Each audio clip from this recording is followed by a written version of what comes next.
Off and on for the last few weeks, I've been asking the question, what is it that makes a Presbyterian a Presbyterian?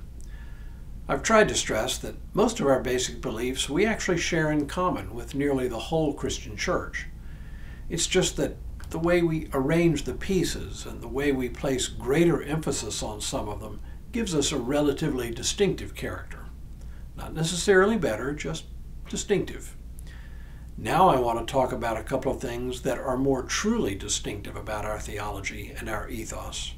And the first of these is our emphasis on the importance of education and our understanding of intellectual life as a gift of God to be used in the service of God.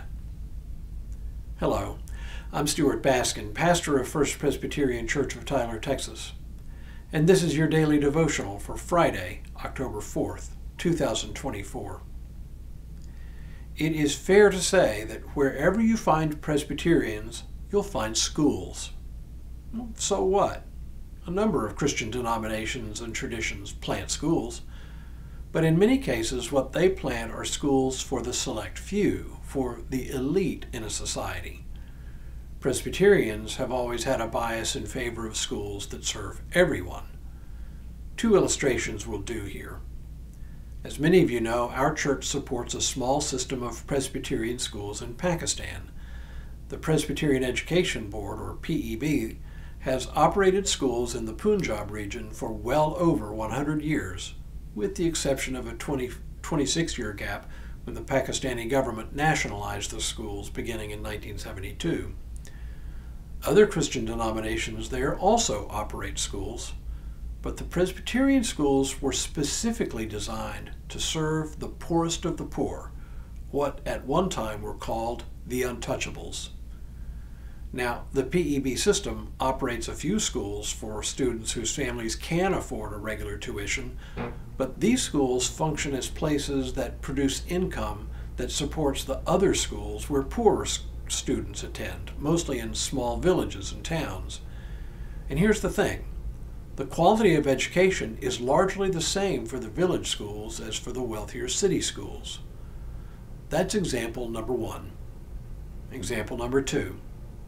Look around the United States and count the number of Presbyterian primary and secondary schools. It's not a long list. There are some, but not a lot. Other denominations operate robust school systems, but they are designed either for the children of wealthier families or to educate children within the specific religious community. Presbyterians founded a lot of colleges and universities in America, most of them small liberal arts schools like Austin College, Davidson College, and a whole raft of others. But instead of founding primary and secondary schools, Presbyterians played a pretty large role in the establishment of our system of public education. Again, it's not about the children of the wealthy, but about all children. Universal education is what we have valued. In this, we are heirs to our Scottish Presbyterian forebears, who, at a time when Scotland was the poorest country in Europe, developed a robust system of education, with the result that poor backwater Scotland boasted the highest level of literacy in Europe. Virtually every household owned at least a Bible, and many also collected books of poetry and philosophy as well. Robert Burns would never have had the kind of lasting influence he's had if the Scottish Presbyterians had not insisted on universal education. All of which begs the question, why the emphasis on education? Well, there are actually two answers to that question. In the first place, it was about enabling everyone to read the Bible. Presbyterians have always insisted that people should be able to read and interpret the Bible for themselves. Never in a vacuum, of course, but being able to read the Bible and, for example, to judge for oneself the reliability of a preacher's sermon was an important skill among Reformed congregations going all the way back to Calvin's Geneva. The second reason why education has always been important is because Reformed Christians have always believed that God gave us minds and expects us to use them. Science, technology, commerce, literature, philosophy, the arts, all of these things are part of God's created ordering of the world. They are not religious, but they are important parts of God's creation. So, for example, there is no such thing from our perspective as Christian technology or science.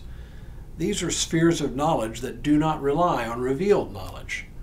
But because they are part of God's good creation, they are tools we have at our disposal to learn ever more about our natural world and maybe even more importantly, to improve the lives of all people. We call it the life of the mind in service to God. For us, no area of knowledge is out of bounds, because regardless of whether it is Christian or not, it is part of God's good creation. And that goes for the human mind. It is one of God's good gifts to humankind, and it is not a gift to be squandered.